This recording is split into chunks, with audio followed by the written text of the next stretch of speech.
Olá pessoal, tudo bem? Bem-vindos ao nosso canal Física com Krause, Física comigo aqui, e vamos fazer hoje uma resolução de exercícios sobre eletromagnetismo. Tá? Então você que está estudando eletromagnetismo pode ter algumas dúvidas, então vamos tentar esclarecer aí para você algumas dúvidas resolvendo exercícios, tá certo?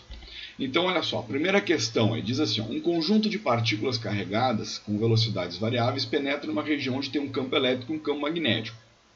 Sendo as direções da velocidade do campo elétrico e do magnético perpendiculares entre si, ou seja, fazendo essa condição, pode-se afirmar que as partículas que não sofrem desvio, ao passar por essa região, apresentam uma velocidade v, que vale quanto? Olha só, se uma partícula não sofre desvio, o que significa isso? Significa que a força magnética que atua sobre a partícula é igual à força elétrica. Então, o que nós fazemos? Força magnética igual a força elétrica.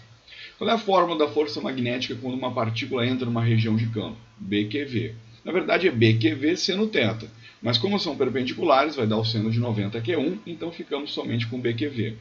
Isso vai ser igual a carga vezes o campo, que é a fórmula da força elétrica. Bem, o que você vai fazer? Você observa que você tem a grandeza carga de um lado da igualdade e carga do outro lado da igualdade. Então você vai eliminar as cargas, né? Você corta a carga dos dois lados. E aí isola a velocidade. Quando você isolar a velocidade, o B, que é o campo magnético que está multiplicando, passa dividindo, então a velocidade é dada pela razão do campo elétrico pelo campo magnético. Ok? Outra questãozinha. Um feixe de partículas eletrizadas penetra na região de um campo magnético uniforme valendo B. O ângulo formado entre a direção da velocidade do feixe e as linhas de indução do campo mede 45 graus. Nessas condições, qual é a trajetória descrita pelo feixe? Pessoal, vamos lembrar. Se você tiver uma partícula sendo lançada paralelamente às linhas do campo magnético, o tipo de trajetória que ele segue é retilínea. Então ele vai ter um movimento retilíneo uniforme. Se você incidir as partículas agora, lançar as partículas com uma velocidade perpendicular ao campo magnético, que tipo de movimento você vai ter? Movimento circular uniforme. Agora, se você incidir com um ângulo diferente de 0, 180 ou 90 graus, por exemplo, com 45 graus, a trajetória será helicoidal.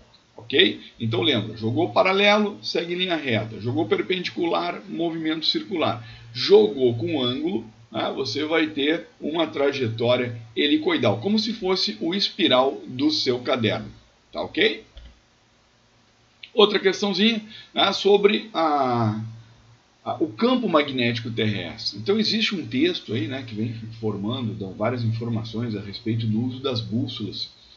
Então, de onde surgiu, ou de onde surge o campo que está aí no entorno da Terra? Ora, pessoal, então existe uma teoria de que o campo magnético terrestre ele é proveniente do nosso núcleo, encontrar-se devido à pressão, altíssimas temperaturas e com metal líquido, e esse metal líquido devido ao seu movimento, então você tem metal, você tem elétrons, e você sabe que elétrons em movimento geram campos magnéticos. Então, em relação ao campo magnético terrestre, o que a gente pode afirmar? Que a Terra, ao girar, provoca uma distorção do campo gravitacional na direção norte-sul, dando origem ao campo magnético. Não é a gravidade que gera o campo magnético. Existem cargas em movimento no interior da Terra que fazem com que a Terra se comporte como um enorme imã. Olha, isso aí é uma boa verdade, Essas cargas que estão no interior da Terra, provavelmente devido ao metal líquido, no seu interior. Vamos ver outra. A Terra, ao girar, cria uma aceleração centrípeta em sua superfície, que faz com que a agulha da bússola alinhe-se ao longo do seu eixo de rotação, como se a Terra fosse um enorme imã em movimento. Não é por causa dessa aceleração centrípeta que interage com a bússola, não é isso. Porque os polos terrestres estão repletos de gelo, que cria um excesso de carga elétrica nessas regiões. Não é verdade, fazendo com que a Terra se comporte como um enorme imã. Se fosse por isso, carga elétrica, a Terra teria um campo elétrico, não um campo magnético. As correntes marítimas transportam cargas elétricas que polarizam os continentes no sentido norte e sul, fazendo com que a Terra se comporte como um enorme imã. Também não tem nada a ver com as correntes marítimas. Então, a resposta mais aceita aí é devido a essas cargas em movimento no interior da Terra, fazendo com que ela se comporte como um enorme imã. Tá ok? Outra. Uma partícula eletrizada penetra em uma região onde existe um campo magnético. a força magnética que atua sobre a partícula será, então vamos ver, né? Nula, porque o campo magnético, ao contrário do campo elétrico, não age sobre cargas elétricas. Age sim, dependendo da forma como ela é lançada na região do campo, você vai ter uma força magnética agindo. Nula, se a partícula penetrar perpendicularmente às linhas de força desse campo. Não. Se ela for lançada perpendicularmente, ela vai ter força máxima, né? A força magnética vai ser máxima. Nula, se a partícula penetrar paralelamente às linhas de força desse campo. Aí é verdade. Porque além dela seguir uma trajetória retilínea, né, ela vai seguir uma trajetória com velocidade constante. E com velocidade constante a gente sabe que a aceleração é zero, então a força magnética também vai ser zero. Tá? Máxima, se a partícula penetrar formando um ângulo de 45 graus. Não, vai existir uma força, mas não vai ser máxima. A máxima é com 90 graus. E máxima se a partícula penetrar formando um ângulo de 180 graus. Não, se é 180 graus, ela vai estar paralela às linhas do campo, só que no sentido contrário, mas ainda assim ela vai ter velocidade constante e com isso a aceleração será zero e a força magnética também será zero. Tá ok? Outro. Na figura você tem lá um ímã, na figura 1 você tem um ímã, e esse ímã foi quebrado. Né? Foi quebrado ali em 3 pedaços. E aí foi colocado lado a lado 2 pedacinhos ali, ó, colocando lado a lado os 2 pedaços extremos, como indicado na figura 3. É correto afirmar que, bom lá pessoal, a gente sabe que o ímã não perde as suas propriedades magnéticas conforme ele vai sendo quebrado. Né? Você pode até dar uma reduzida boa na intensidade do campo magnético, mas ele não perde aí a polaridade. Então, se você tinha lá em cima norte, embaixo sul, na hora que você tirar um pedacinho do ímã, ali onde tem norte continua norte e o A vai passar a ser um sul. E lá embaixo, se você tinha um sul, né, o B vai passar a ser o norte. Então, olhando ali a figura 3, o ímã da esquerda, o A é um polo sul, e o ímã da direita, o B é um polo norte. Então, vamos lá. Se atrairão, pois A é polo norte. Não, A é polo sul. Se atrairão, pois A é polo sul e B é polo norte. Olha lá, então ele está dizendo que o A é um polo sul e o B é um polo norte. Parece uma boa resposta. Não, mas olha só, mas se A é um polo sul e o B é um polo norte, os ímãs vão estar com a polaridade igual, né? Então, se a polaridade está igual, eles se repelem, eles não se atraem. Ó. Então, A é um polo sul e B é um polo norte, isso é verdade. Mas só que é um detalhe, né? Os ímãs estando assim, a tendência deles é se repelirem e não se atraírem. Não serão atraídos nem repelidos. Não, dependendo da condição aí, eles vão se atrair e se repelir. A gente sabe que onde um percebe a ação do campo do outro, vai haver repulsão ou atração. Não tem como ficar neutro. Né? Se repelirão, pois A é um polo norte e B é um polo sul. Não, a gente já sabe que o A é sul, B é norte. Se repelirão, pois A é um polo sul e B é um polo norte. Certo? Então, resposta certa, letra E. Né? Então, o A vai ser um polo sul, né?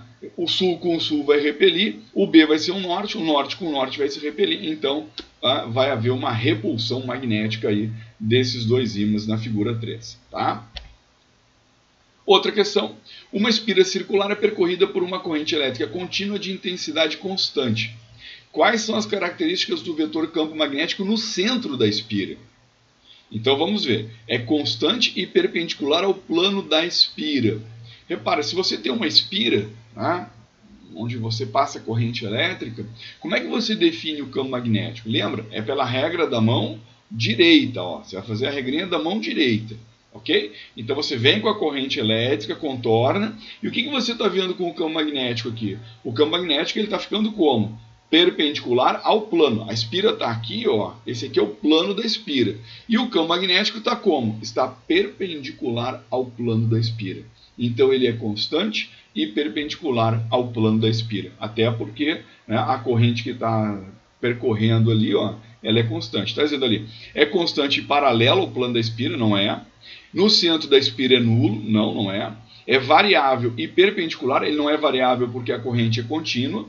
Então é variável ao plano, também não é variável, muito menos paralelo. Né? Então você usa a regra da mão direita e você sabe que ele vai ser perpendicular ao plano da espira. Ok? Então é isso aí, pessoal. Né? Bom estudo aí do eletromagnetismo, algumas questões aí para você entender como é que funciona essa parte teórica, né, sobre força magnética e sobre campo magnético. né, sobre o campo magnético da Terra. Lembrando, né, que o campo magnético da Terra, o norte, né, geográfico do planeta é para onde aponta a bússola, o norte da bússola. Então, se a bússola tem um norte magnético, significa que lá no norte geográfico é um sul magnético. Olha só, o norte magnético da bússola aponta para o norte geográfico da Terra. Se o norte magnético da bússola está atraindo para lá, significa que lá é um sul magnético. Tá? Então, o que eu tenho? No sul geográfico da Terra, eu tenho o quê? O sul magnético da bússola apontando, então lá no sul geográfico é um norte magnético. Tá? Cuidado para não dar um nó na cabeça, mas é isso daí. Tá certo, pessoal? Valeu, muito obrigado pela atenção de vocês e até mais ver, se Deus quiser. Tchau, tchau.